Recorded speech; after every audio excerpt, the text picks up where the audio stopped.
చంద్రబాబు నాయుడు గారితో చాలా సన్నిహితంగా ఉంటూ వస్తున్నారు. చంద్రబాబు నాయుడు గారికి కోపం ఎప్పుడు వస్తుంది, కోపం వచ్చినప్పుడు ఆయన ఎట్లా ఉంటారు? ఆయనకి కోపం పని కట్టుకొని వచ్చేది లేదు. పనులు అయ్యాయని అనుకున్నప్పుడు జరగకపోతే అసహనంగా ఉంటాడు. ఆయనకంత డాట్ టైంకి జరగాలనేది ఉంటుంది, ఖచ్చితంగా జరగాలనేది ఉంటుంది. ఎక్కడ ఇంచి తేడా ఉంటే ఆయనకి నచ్చదు, ఒప్పుకోడు. అట్లాంటప్పుడు కొద్దిగా అసహనంగా ఉంటాడు తప్ప పాపం ఎప్పుడూ కోప్పడి ఆ సందర్భం లేదు.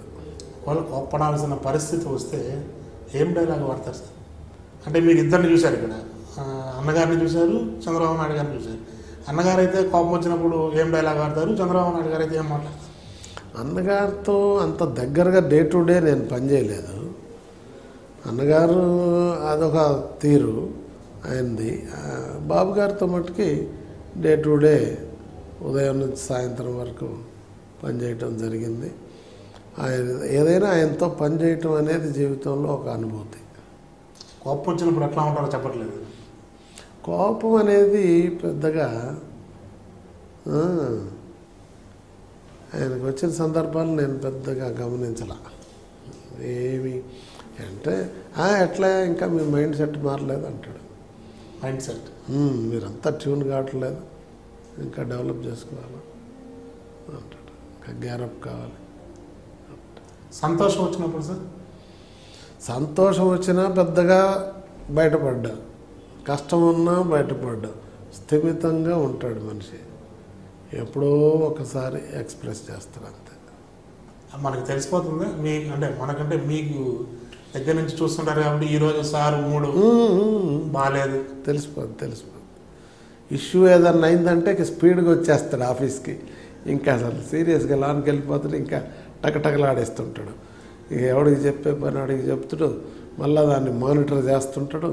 గంటకి ఆయనకి తెలియాలి ఏం జరుగుతుంది.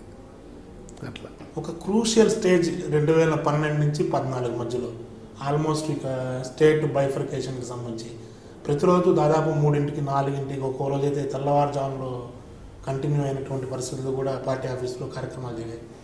అప్పుడు చంద్రబాబు నాయుడు గారిలో అంటే ఆయన పడినటువంటి ఇది మీరు ఎట్లా చూసారు? అసలు అంత ఓపిక నేను చూడలే అసలు ఎవరికి. ఎలాంటి ఇష్యూనైనా ఎన్ని గంటలైనా అందరితో మాట్లాడి వీలైనంత వరకు సమన్వయం కలుపుకొని పోయి కన్విన్స్ చేయడానికే ట్రై చేస్తాడు. ఎక్కడ రుద్దాలని కానీ కోప్పడి కన్విన్స్ చేయాలని అనేది అసలు లేదు, చూడలే నేను. ఎన్ని గంటలన్నా కానీ అందరితో మాట్లాడతాడు, చెప్తాడు. దానిలో ఉన్న పాజిటివ్ నెగిటివ్ వీళ్ళని అడుగుతాడు, ఆయన చెప్తాడు. అల్టిమేట్లీ నిర్ణయం తీసుకునేలోపు చర్చ, నిర్ణయం తీసుకున్నాక నిర్ణయం మీదనే పోవాలి అనేది ఆయన సూత్రం. తెలుగుదేశం పార్టీలో ఒక చిన్న లాజిక్ ఎవరికి అర్థం కానిది, ఎన్నికలు వచ్చినప్పుడు అభ్యర్థులను ప్రకటించాలంటే అర్ధరాత్రి పూట ప్రకటిస్తూ ఉంటారు. ఎందుకని అట్లా?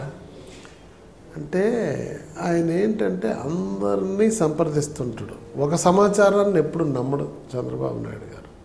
ఓ పక్క సర్వే చేస్తాడు, ఇంకో పక్క IVRS పెడతాడు, ఇంకో పక్క పొలిటికల్ ఇన్ఫర్మేషన్ తెస్తాడు.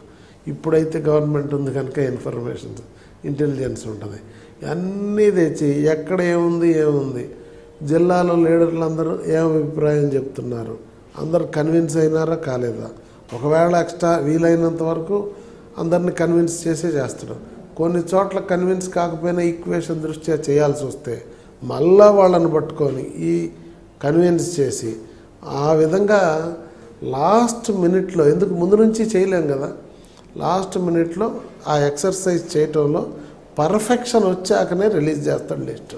అందుకే రాత్రి ఎమ్మెల్సీ లిస్టు కూడా 12:30 అయింది.